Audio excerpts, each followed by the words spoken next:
Niiamah, Shang here, and thank you so much for letting us be a part of your journey here today. We have ourselves a great roundtable set aside for you where we are going to be talking to some incredible outliers around how they continue to up level their game while making the biggest impact that they can out in the world, right?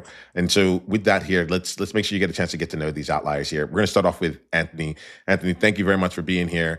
We have Anthony and Chelsea, so I want to make sure y'all know that we have a good house here. Anthony, let's start off with you. Let's give outliers a chance to get to know you. Would you mind letting us know more about you and the game you're currently playing? Yeah. I'm a father of three. I'm a husband. I have a son graduating college here this semester and twins that are 16 Congratulations. years old in high school. My wife's a master's track athlete. My primary thing is family. It's a big piece of my humanity.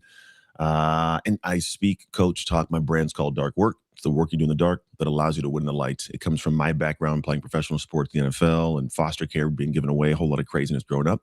But my core humanity is finding out how to be able to live a really cool life and then share that in a way that is beneficial and we'll call it has mechanisms to serve others. The game I am playing is teaching people how to develop what's called a dominator's identity. It's a sense of self that has a little bit of, we'll call it not a little bit, a lot of bit of grit, dog, tenacity, but essentially there's a part of us that is like the most confident, the most get after it. It doesn't happen on accident. It's what you do in the dark when nobody watches that makes you show up to the light differently, fight differently, achieve differently. And so the game I'm playing is to get everybody playing the game of life better. I'm really feeling that right now. I feel like uh, there's an energy inside of me that just feels like, oh, I want to sit up a little bit straighter. I'm in here, and I'm looking forward to see how we play with that. Thank you, Yeah. Anthony. You're welcome. Chelsea, let's get to know you. You mind letting us know more about you and the game you're currently playing? Great. Yes. I am a pediatrician for the past 25 years, and I am trying to leverage healthcare and telehealth and innovative ways of providing healthcare to kids. I have most recently built Kids MD DPC, which is a direct primary care model. So I have patients that have a membership and they have full and complete access to their pediatrician. And what I want to do is take healthcare back to what it was when doctors did house calls, where we have trusted relationships with our families. They have access, it's affordable, and they get all of their care from their primary doctor. And so my goal is to make life better for families and kids and taking it back to what it was back in the day when we remember house calls. And I also do house calls. So that's where I'm at right now. Oh, I love this year. This is y'all are really fun because like I'm already getting the sense that both of you stand for something, right? It's not you're not just doing things out in the world and just saying like, all right, let's just do more of what has been done. But you each have like a mission, a larger vision that drives you. Let me ask you this. This is the first question I want to like really bring into the space for because there's a lot of outliers who are mission oriented, mission driven, purpose driven here. Like when it comes to you and bringing your vision of what you want to see out in the world, what would you say is like the hardest part that you've run into around like whether or not it's like accepted or like yeah, I'll just use the word accepted in this case here, whether or not it's accepted by those or the status quo around you. Anyone want to take that one on? I can get off if you want. Yeah, go ahead, Anthony. So the work I do is an identity. It's say I call it dark work, but there's a sense of who we are. Like if I asked you guys who you are, you'd rattle off something specific, right? But that's a sense of what you've accomplished, you've done. And so I find that a lot of folks they want more. We want them to have more time, more money, more joy, more impact. There's always this desire for more. But I've come to find that a lot of us we have a lot of information, more than ever readily available in human history. Yet more people unsuccessful, more struggling. And the thought that I try to impress upon people that's not always accepted is like you don't need more info, you don't need more strategy, you need to do more with what you already know. I believe your success comes from not what you know, but who you are with what you know. We all know someone who's incredibly successful, has a bunch of stuff going on, but they're borderline idiots. And you're like, how do they become successful? They just act. And then you have people who are highly informed who are still struggling. And so what I try to impress upon people, it's not the information, but it's the core of who you are. Are you an action taker? Do you get after stuff? Do you make excuses? Do you let excuses drive you? Do you get shut down when difficulty happens? And so it's hard because I don't do well with trying to convince people to go after something. I do well with those who are trying to get after something, like those who want to create something. But the problem is those people are smart, they're intelligent, and they've convinced themselves they're doing everything they're supposed to do. And I have to convince them, like, no, if you want more, you have to become more, right? There's a guy named Harvey McKay one time said the biggest room in the world is a room for improvement. And a lot of folks don't like that. There's this idea that like there's this status. I'm at this level. And you to come and tell me that I'm not working hard enough, I don't like that. And I go, what's great. You don't like it, but if you worked hard enough, if you did the right things, you'd already have what you want. It's not rocket science to get that concept down. So I have to step in and go, look, there's a level of what you want that someone else already has. But if you don't do the things they did to get that, you don't get that. I don't care if it makes your butt pucker. I don't care if it's hard or difficult. It might be communication, emails, delegation, structure. You cannot build a $1 million business with a $100,000 identity. That's the concept that's hard to get across for me in my work. I And feel I you love there. what you have to say. I love that.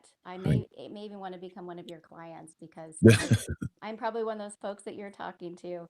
I'm very confident in my expertise, my experience, my skills as a physician, and I am putting myself out there by doing it differently.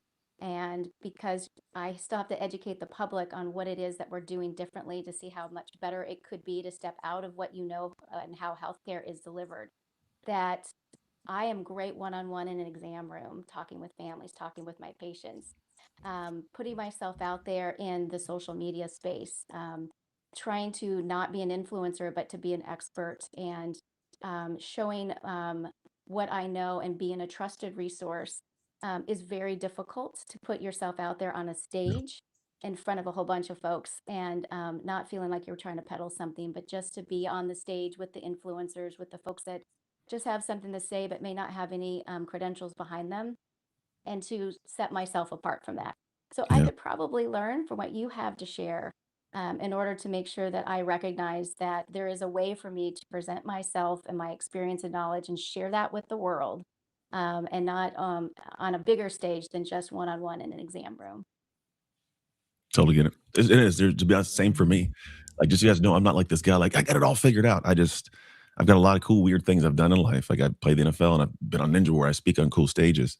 And even myself, I had one of my mentors come in and go, "Hey, I know you have these big goals, but listen, you suck in this area." I'm like, "Oh, damn." And Mm, my ego, because the ego goes like, and I call ego everyone's greatest obstacle. It's the thing that will give you permission or not permission to improve. And so I just step in and go, dang, like I gotta really absorb this and figure out like why am I not getting booked for this? Or clients aren't seeing this and resonate. It's not the market, it's not the industry. Like there's somebody winning. Why are they winning and I'm not? Right. Instead of really dig in. And then what's cool about it is once you figure out like the process, it's not like it has to be crazy. It's just can I see myself? As this Tim Murphy one time said, it's hard to see the label when you're inside the jar. mm, There's this way that we see ourselves. We're unaware of the label that's showing here's the thing that really is a limiting factor why our jar is not filled. So I have to go outside of myself and go, please tell me things I don't want to hear but need to hear. And I go, dang, okay, I hear that. Then can I give myself permission to work on it? And then the work is not like one fell swoop, big day, right? It's can I find the small things that I must do consistently, arduously? It will like it tears your soul apart a little bit, right? But you do them enough, you develop the skill set, you develop the sense of investment bias, which is I give to something, the bias wants me to say, I'm better there, I have confidence there. But that's a daily drip for months. But once you have that in place, like you naturally kind of elevate.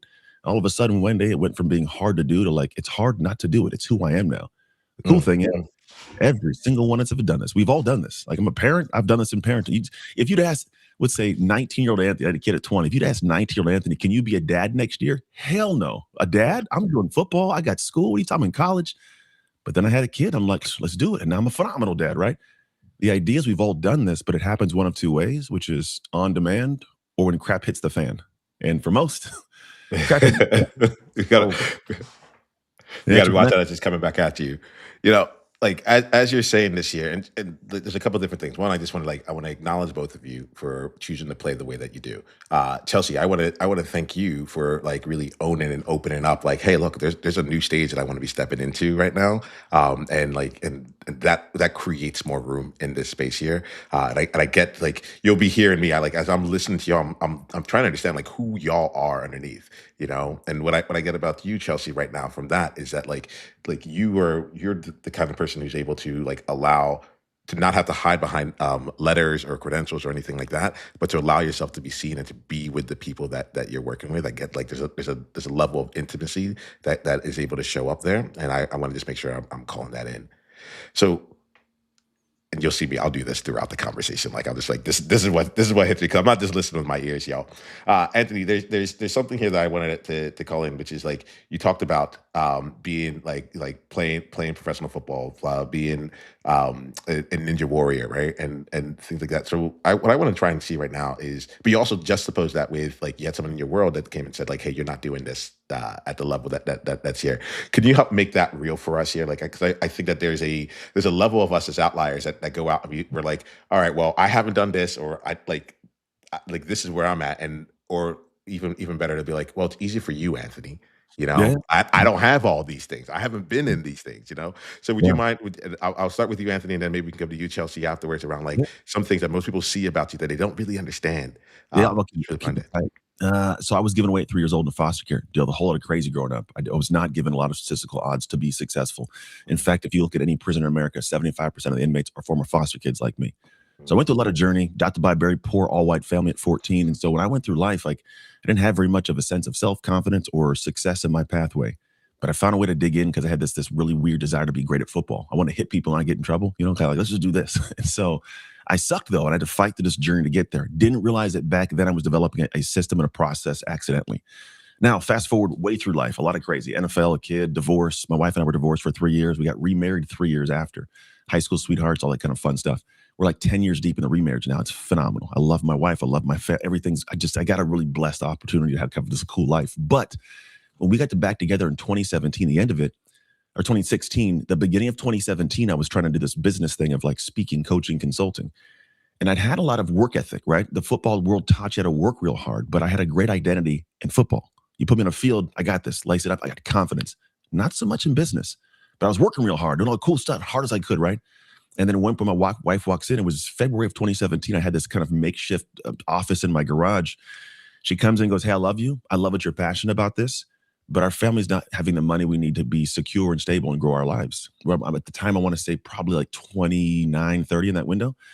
And she goes, I need you by the end of the year to be making at least 5,000 a month, or I'm going to ask you to do something else or come work in my business. And for me, I was like, I love this. I don't want to do something else. Like there's this connection to this thing that I'm trying and I'm trying to build. It's like, I don't want to be the guy that quits. I don't have the quit bone in my body.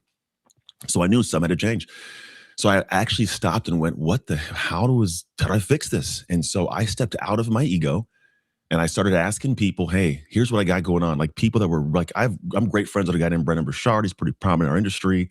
We have a great kind of group of people in that realm. And I had to ask people like himself, hey, what can I work on? And they chopped me up, man, like man to man. Here's what it is. You're presented with some interesting stuff. Now, here's the thing. The things I had to do are the ones that are like, it makes logical sense, but I didn't identify as the guy to do that, to send emails, to ask for help, to hop on these. Like I hadn't done that. I could run a football around and tackle people, but this new. But they gave me this kind of place to, enter and give some effort into it. It took me, I'm talking a gut wrenching 9 months to figure it out.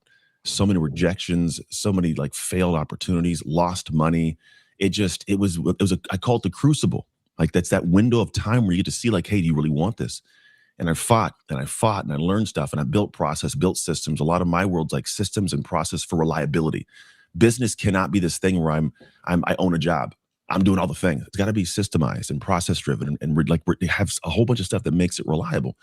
So I went to work for 9 months, a football guy, learning how to code, build websites, build apps, like do this copy. I'm reading things, so much stuff. But then when I got to November of 2017, I'd finally had in the books like the next 5 months out, like between 5 and 10,000 a month. I'm like, shoot, it worked. But like most people won't stick in that long.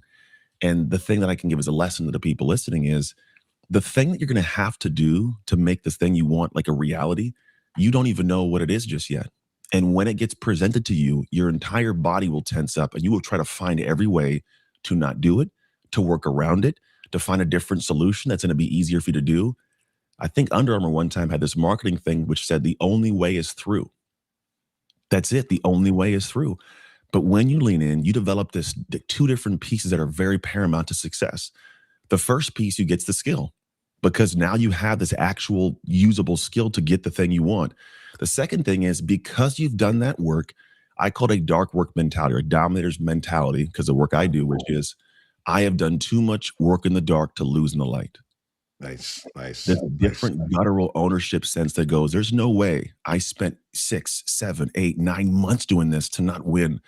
But you have to do it properly. And when you stick to it, that dog comes in you in the moments where it's like, all right, it's me and this opportunity for a speech, me and an opportunity to get a client, me and some social media. Like you have a different sense of you, and the world feels that. And then you start seeing things move. I see. I like this year, and uh, thanks for that, Anthony. Like what I'm getting here is like the trajectory of this all and taking us into it. Chelsea, I get really curious now. With I'm seeing you with Kids MD. I know like Kids MD DPC. Like I want to make sure that like we get a bit of like your journey to creating this year. So can you take us through a little bit of your experience with this and coming up with like a vision of doing what I experienced like healthcare differently. You know. So would you mind sharing a little bit about that here for us?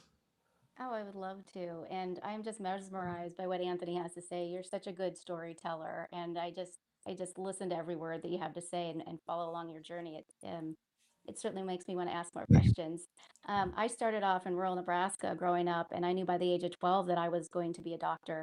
And I spent most of my childhood and young adult, my solo focus was I'm going to be a doctor, and every decision that I made was to be a doctor. So I made the choice of what classes I was going to take, what college I was going to go to. I ended up getting into the Rural Health Opportunities Program in Nebraska, which helps rural kids get into healthcare and then come back to rural Nebraska to practice medicine. I did all of that and got into medical school. And then I got into residency here in Kansas City. And I went through, graduated. I did a lot of different things while I was in academic medicine. And then I start feeling like I was floundering, like I wasn't getting anywhere. I wasn't making the changes, doing the things that I wanted to do. I felt like I wasn't continuing to be promoted. I wasn't continuing to evolve as a physician and do something more than just um, feeling like I was just seeing patients every day and not doing any more that was contributing.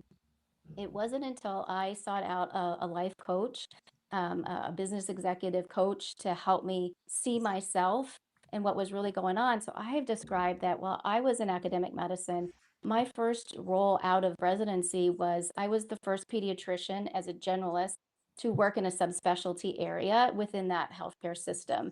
So I opened up the door, if this was going to work, for other general pediatricians to work in subspecialty areas.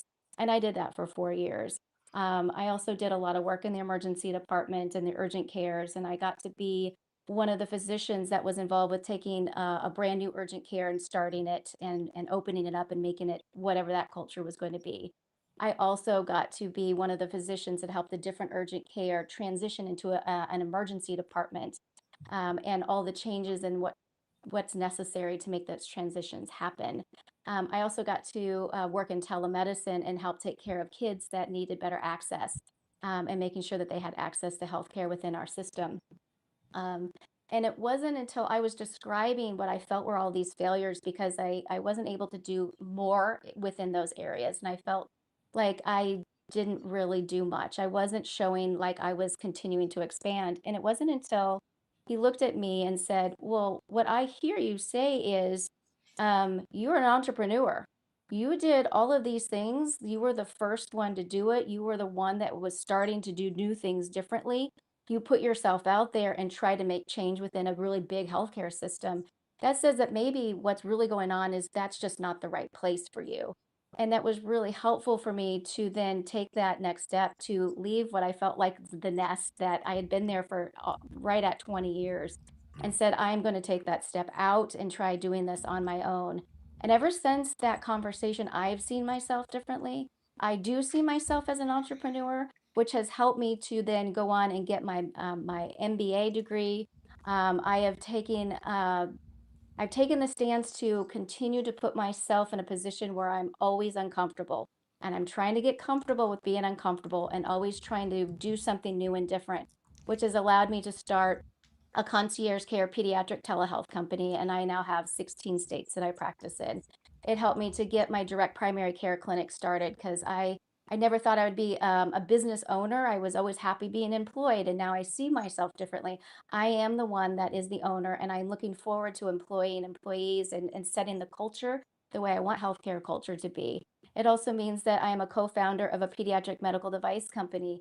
And I'm hoping to make continued changes for kids in the realm of doing research and bringing medical devices into the world to make life better for kids. And so I have grown more in the last 6 years that I've been outside of academic medicine than the 20 years I was there. And my takeaway is I want people to recognize that who you are is reflective of the environment you're in. So the analogy that if you have a bottle of water that at the grocery store costs $2, but when you go to the airport it costs $10, or the movie theater it costs $5, find the location where you cost $10 for your water bottle. And those are the people that value you, and you're in the right place. That space, you can grow your confidence and you can be who you want to be. That's my takeaway from my experience. I'm loving this here, Chelsea. Like Outliers, I'm gonna like I have to come in and talk to you all here. Like, let's not do this just as like a nice to have and then let the moment go by, right? Think of like, please just take like 10 seconds right now to even look at yourself right now and say, like, where's your bottle? Where's the bottle of water that is you being at right now? What environment are you in right now? And where is the places where that would be valued incredibly highly? Like when you said that's not the right place for you, I had to like just sit down and write that down right there because it really got me thinking about just the ability to just be who you are, but to be in a place where that is actually valued highly, as opposed to struggling against, like going against the grain. And so I kind of want to like let's build off this idea here. Let's jump in on this a little bit here. Um, let's talk about like how y'all have identified like the places where it's worth like continuing to like improve a skill set, or to yeah, let's say a place where it's, like to improve a skill set or work against a weakness, as opposed to going to a place where it's like, to be honest, if I was just over here, people would love what I'm doing. Like I would love to see how that would work. It's part of the reason why I do like podcasts and live streams and stuff. Because like it turns out I like to talk, and so I'm like, if I sat down trying to like write different like emails and copy, like it's the wrong place for me. I don't translate in that space. I don't mind. Thankfully, there's AI and there's been copywriters. So I've always had people that like I can talk first, and then it gets translated into something else where I'm like, this is my primary message, but like let's go out and do it in a different way. I'm curious how y'all have played with that and continue to stay in like the environments that work for you. Yeah. It's as I could dance to that question, man. Mhm. My brain wants to go two different directions completely. I think one side of it wants to go, all right, well, I can go, I want to go here, right? Wherever I want to go. It's a space. I want to serve these people. Just because you want to serve them doesn't mean they want to be served by you yet, which is Mhm. it's been the tough thing to figure out because I can know I can help you, but there's a whole skill to me getting you to get that. Right? Can I communicate your problem clearly? Can I actually have a solution to the problem? Can it be delivered in a format that you will get the solution right? Because if the solution's one thing, but you don't like a speaker, or you don't like a course, like what's a better way to? Is it a group? Is it like so? How can I deliver that solution to you? So it's like I can go, hey, I know they'll value me, but I got to create the value of me. I think it's Mhm. one dance of it, which Can you is say why. that again? Like let's make sure we get that. I know they'll value me, but I have to create the like there's something in that I just want to Yeah, make sure. Even I knew it was important and I lost it right away. So no, say it again. I went too fast. Probably I can't even 100% remember exactly what I said All verbatim, but it right. was I know there's value to what I do, but can I create the value of me? Yeah. Meaning, like, I can go serve a bunch of people. Like, what I do, I hop on, I work with Amazon's, Google's, Chick-fil-A's, T-Mobile's, PayPal, Best Buy, a whole bunch of cool companies I get to speak for. That doesn't simply mean that any company in the world's gonna be like, oh, he's the guy, right? I still have to go to them and create the awareness of who I am and the value I can bring. And then once I can do that, now they go, oh, you're the guy. That just takes time. Even if I'm phenomenal as a fit for them, if they don't get it, then it doesn't get it. The way I can explain this is like, let's say my last name's Trucks. Let's say that you walk in and you want a truck. You want the truck for one of three purposes. Say you want to use it for, I don't know, taking your family around to be, driving safely. Well, the truck can also go off-roading. It can also haul things, like a boat. But if you come in and you go, hey, I need a truck, and I go, oh, great, this thing can go off-roading. It can haul boats across the country, four-wheel drive torque. You're going, may not be for me. If I'd have simply said, hey, what is it you need, Niiamah? Oh man, I got the family of five. I want to drive. Oh, cool. This truck can do this. And I can address all the things that are of value to you that I would have known, right? So I may have the thing. Can I make the perception of what I do valuable to you? That's a dance, even if I can be. That's one part of it. The other part of it is interesting because I go, in my world now, I have a team of like 16 that we have two companies. One's my speaking company, and then there's a company that teaches people how I built this company as a speaker, coach, consultant, the business side of all that. Not so much the skill set, but like how do you really build the business of speaking out? And what I've come to find is I do some things very, very well. I do a lot of things not very, very well, right? But these things the clients still need. So I had to figure out, okay, there's a place that I can be of value, but to be of the best value, I need support. TD Jakes at one point had a quote that I love, and he says, "If the dream is big enough to do by yourself, the dream isn't big enough." And it like settled me into like, okay, cool. If my dreams are serve a lot of people in the dark work brand or the Speak to Freedom brand, I've got to think of like, what can I do that can be the person that leads the charge, but then bring people along that can help me serve the clients the way I want to. So part of that skill has been doing what I do and not trying to do more, which is very hard. How do I get like, I need this. Who can I find to do that? That's very intelligent, maybe smarter than me in some area, but doesn't want to run a whole business and bring them in. It's a different type of skill set to build because one skill set's the skill set of getting great and teaching it. The other skill set's getting a team together and leading them to be able to have a outcome that's desirable as a team. Different skills. It's like, well, MLM companies, like I've looked at MLMs and I love how they have the ability to scale. Some people are diamond leaders, phenomenal, right? Then some people are really good at their solo business, but they can't build a downline. Yeah. The difference isn't the product or your skill, it's that you haven't developed a downline development skill. You can sell it yourself. Can you teach Chelsea or Niiamah how to do what you did? Different skill altogether. So my brain went in those two directions. I have no idea if it's helpful, but there it This, is. this is what I love about this space here. We're not trying to converge on a specific answer. This is a place where emergent thoughts come in, right? And so the things that you're saying are getting me to think about things. I'm sure it's getting Chelsea to think about things, and not even just think, but I get the sense of we're feeling here. We're checking to see like what actually lines up for us Yeah. in here. Yeah. Yeah, Chelsea, curious about your take on either anything. Yeah, you're curious about your take. I just want to kind of step off where Anthony was at. Or a lot of it is about communication, and do I have the communication skills to drive what it is that I want to get to? And within my ecosystem, I want to make sure that I have communication skills to educate the public on what direct primary care is, how it can benefit families and the physician both. And within the space of in pediatrics, a lot of what I need to do is be able to communicate with families about vaccine hesitancy and trying to remove a lot of the misinformation. And how do I reach families and find out where they're at so that I can bring them forward and see what their motivations are?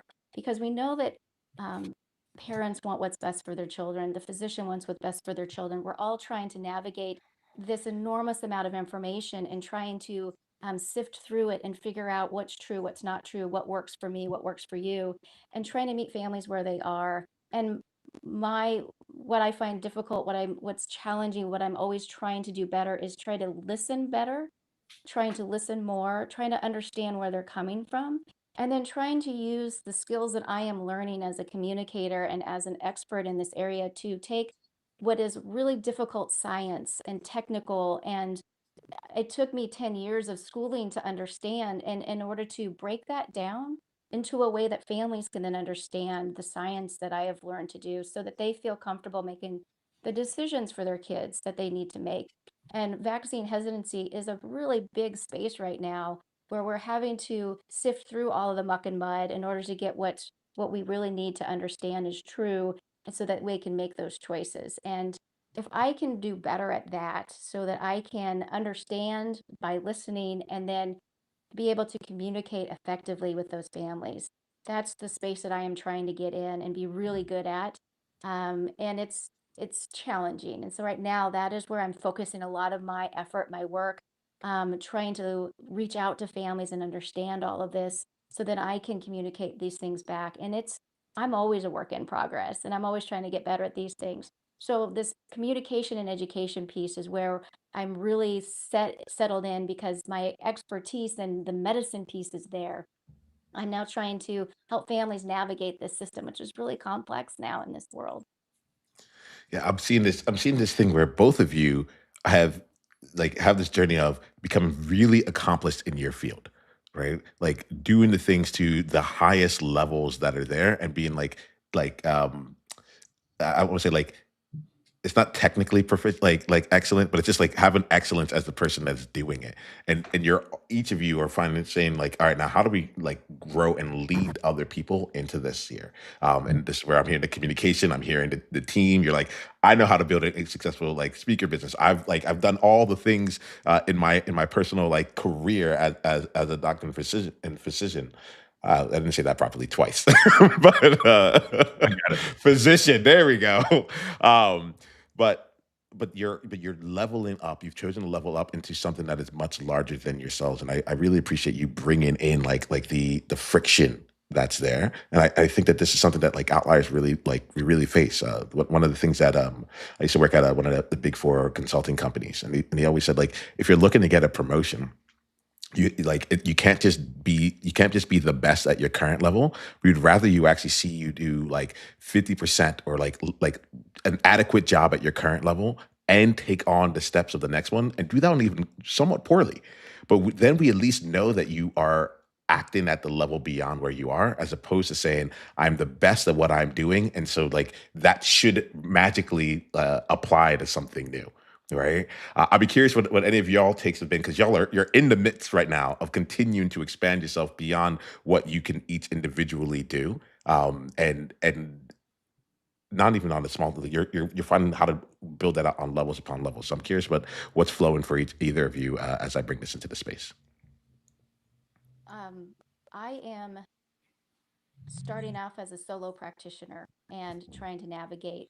I am everything within my business, trying to learn all the different angles, all the different areas, trying to be that, the business owner that does it all. And I am really excited to get to the point where I feel like I know all the different roles and I'm growing enough that I feel like I can no longer provide for my families the way I need to, and I am ready to then expand. And I'm really looking forward to the growth within my businesses where I can hire individuals and I can feel confident that I am the leader that I want to be for my employees, that I want to address the culture and how I want them to display themselves as representatives of my business to the world, to the public, to the forward facing customer service level, so that I know that if I'm not there, they're representing me and my business the way I want them to be representing me. And I'm hoping that I can also be the boss and that person that's going to help take them where they are as employees and bring them up to the next step. Where do they want to be within my company? How do we get them there? How do we educate? How do I lead them into it? Because I think, as my experience, I learned very late in my career how valuable feedback is and how little of it that we receive, especially valuable feedback, which is, I see you, I see what you're doing good, and I see that you could do better, and let me give you this feedback on how you could do better. And if somebody offers that to you, take it and run with it, because it's gold. Because there's so little opportunity to receive that level of feedback. And I want to be able to be that leader that says, on a regular basis, I am providing you with feedback with where you're at now and where I see where you could be. And you tell me where you want to be, and I'm going to help you do the things that you need to do to get to where you want to be. And I will be that mentor. I will be that sponsor for you and get you there, because I think that's what good leaders do. Um, Good leaders help those folks that work for you to represent you and make you look good. But by doing that, you give them the support that they need to do their job really well and continue to work them up and promote them. So that's where I want my growth and direction to be within my business. But then I hope to do that throughout the rest of my contacts within my family, within my friends, within my business collaborators. I hope to be that leader that people reach out to and want to engage with. Nice play. I like it. Anthony, anything coming for you on this? Yeah. I mean, I have a multitude of thoughts. I think it's kind of the problem with me sometimes too. I get up at 5 in the morning and I can't go back to sleep because I just think. I love the direction you went with that. There's this statement that I don't know. I come up with a lot of statements. I remember a lot of quotes. One of them that I made up, I think personally, was, "You should not be teaching people how to run the race until you've crossed the finish line." Mm. And for me, I think at one point in my career, I was trying to teach something. I was still learning. I was like, that was man, I was like 25. I'm like, I'll figure this out, you know. But at this stage of my life, I'm like, you know what? I was telling people to make a left turn there, but as I got to the race, I looked back and said, I should have made a right. And so in my life now, I go before I do anything, I want to live it, get through it, and come back with some actual wisdom, which is information applied, and go, here's what I now know, and then teach from that space. The other part of it is I have to inherently like ooze whatever I'm talking about. And it's something for me where like I live and breathe the thing I talk about, like the way that I am with my family, with my marriage, with my business, with my colleagues, my clients. There's a way that I think what you do in the dark comes to the light. So how I function, if you were to come and hang around, I'm dialed. It is not easy. It's the natural part, but that allows me to be so confident when I step in front of the world I want to lead, which leads to what Chelsea was talking about. The leadership thing for me, I think the question you started with was like, there's a way that you guys are being at a level of excellence. Mhm. And this is kind of where the idea of like a dominator's identity came into play. Was it's not that it's the same thing for everybody, but there's an opposite. There's a submitter, I call it. I submit to weakness, excuses, difficulty, hardship, and I make excuses and I pity party and I'm okay and I make I blame it out there. Dominators are gritty. We get after it. Like there's a different sense of like I can figure this out. And for me, the one thing I like to do with my clients and my team is like the same way you want to say I want to lead them and teach them and mentor. One of the hardest things for me was actually codify the process, to not just go here, be like me, right? Because I think that the thing that I've noticed is the continuation towards a destination. It isn't like me going what I want and going after that. It's what is the standard I must operate with habitually every single day. That if I do this naturally, I keep going there. And how Mhm. can I go back and see what are the things like we all have different gaps. There's like you have different gaps, I have different gaps. There's just different things to move forwards. But how can I go back and go, how do I see what those are? Own them, get feedback. I didn't like that, but it's good, and move. And how can I teach other people, hey, if you just do what I do, you might mess your life up. Sounds crazy to say it that way, but what I had to work on is different than Chelsea, it's different than Niiamah, it's different than Veronica. And that's okay. But if I can step back and see and find out what that is, and then apply a certain mentality or a certain approach to that, well, now I can progress you. So, like a lot of what we do is I actually have us go through a process we call roots and fruits, and I dig in and go, hey, we need to work on something. Ah, right there. Okay, that's your work. If you do what I do, you won't progress, but you do what you're supposed to do. Now you can. And then how do we progress forward? For me, a lot of it's design. Like I call it design your dark. That work you have to do shouldn't be like, what do I want to do today? Right? It should be dialed in, clear, and it should be something where you wake up and go, all right, that's 8 o'clock, 9 o'clock, 10 o'clock, like all the way through the day. It's pre-planned, pre-structured for duality of life and professionalism of my work. But now what I'm doing is I set a standard. This might make sense in this kind of weird simple metaphor. Years ago, somebody asked, like, Anthony, you make money. How much is enough money? And I go, I don't even think about the money like that. They go, what do you mean? That's the thing you focus on. I go, it's not that I'm not trying to make money, not that I'm trying to make money. I'm trying to have a professional standard for how I do everything, how I show up in my marketing, how I do my social, how I work with my team, how I serve my clients. There's standards to that. The cool thing is the output, the outcome of those consistent acted upon standards does bring revenue. It also brings friendships. It also brings health in, right? But the idea is I'm not trying to do a couple things and make that work right now. It's not a diet fix. Like, can I get a diet push? It's like, no, can I completely change how I eat? Can I completely adjust how I do my business? And when you do that, those things naturally happen. And then you start finding that it's not like I'm trying to hard charge towards something. My natural set point for operation becomes something that many people can't even fathom for themselves because it's just continuously growing and they're trying to get to one level and stop. I just keep Mhm. doing this, they get one level and stop, right? So over time, I'm the tortoise, they're the hare, and somebody else has to win. And essentially it's the tortoise, just continuously going. And I do what and part of that going is finding out that new levels bring new devils. You succeed, great. There's a new problem, boss, and you approach it, you figure it out. But if you can maintain that mentality, I call it a dominator, which just means to govern and exert control over the weaker version of your identity. If you can do that day in and day out, that standard set, your life is endlessly possible for whatever you choose. Y'all are giving me great vibes here. I'm getting goosebumps as we talk through. I listen for that as we go in. We're like wrapping up our conversation, but I really one of the things that just came to me was like I talk about like what do you stand for, and as you kept using the word standards, like I realized I'm like, oh, this is all connected. Your standards, what you stand for, and how we continue to growing and hold that up as we go along, really make a phenomenal difference in the way. So. I want to say thank you to both of you for being here. What I want to do is make sure that Outliers know how they can go deeper down the journey with you. So we'll start with you, Anthony. Would you mind sharing how Outliers can go deeper down the journey with you? Yeah, yeah. If you go to darkwork.com, you can, there's a whole lot of cool, you take a full dark work assessment to see what identity you're operating from. We also have a daily podcast. It's just me rapping for like 5 to 7 minutes. It's got a lot of cool stuff in it. We spend a lot of time to make sure it's a dialed in podcast. I say podcast, it's more of like a daily dose of Anthony, but it's free. You can hop in. It's an app you can download on the App Store and dive in. But that's the best way for people to continually kind of get the drips of information because at some point they'll make that switch to take action and I can support them at that point. I love it. I love it. Chelsea, how about you? Yes, well, I have my website for concierge care pediatrics, which is my telehealth services in 16 states and growing. My clinic in Kansas City is kidsmd.com. It's my direct primary care clinic, and I service the families in the Kansas City metro. I also do consulting work for pediatric medical device companies, and hopefully soon we'll be having another pediatric medical device through the FDA approval in the next few years that we can continue to support kids and their families and providing trusted relationships and keep our kids healthier as we go forward. I love it. I love it. Well, we're about to wrap here. I had every single conversation with putting Outliers to the side, right? So now Outliers, you've gotten your thing. We're grateful for both of you for that. My whole reason of having any conversation is for it to be a life changing conversation. That's the standard that I choose to hold, right? And so I'd like to ask each of you here, what's the insight that you're leaving this conversation for yourself as you go out in the world?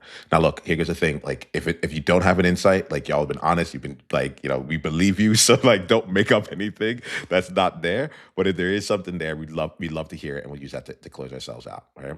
We'll go with Anthony, and then we'll Yeah. end with Like Chelsea. an insight from the discussion of like between From all the three of us. yes, Yeah. yes, Here's what I do like. I like that there's other worlds that are other worlds. I have this like I played professional football and I learned in life is like just because you did a cool thing at the high top of the world doesn't mean you should have a microphone. It doesn't mean that you're the best in the world or everything. I love that there are different worlds. I love that Shell has her own world she operates in. I know nothing about, but I'm like, it's cool someone's doing this thing. So I find that I even if I'm big in my world, I'm not big in the world sometimes, and it allows me to be humble and of service. And so I think it was for me good to reiterate and like understand like it's a whole big cool thing of world going on outside of this world of Anthony. And I love when people are doing great things. I love seeing humans human at a high level. So thank you Mhm. guys for showing that. Thank you, Anthony and Chelsea. This conversation just reminds me that they say that it takes 10,000 hours for you to master a skill, which if you do that full time, like a full time job, it takes you 5 years in order to master a skill.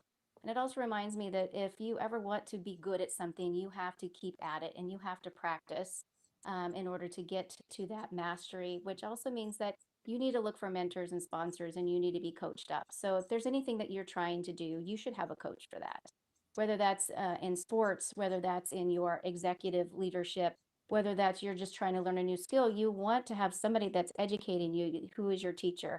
And it just reminds me that I need to continue to look forward and look for my coaches in whatever sphere that I'm in. Right now, it's in business, or right now, it's in how I'm going to better my communication skills, and trying to reach out and think about who I want to be my coach, and continue to work towards these goals. So that was my takeaway from our conversation.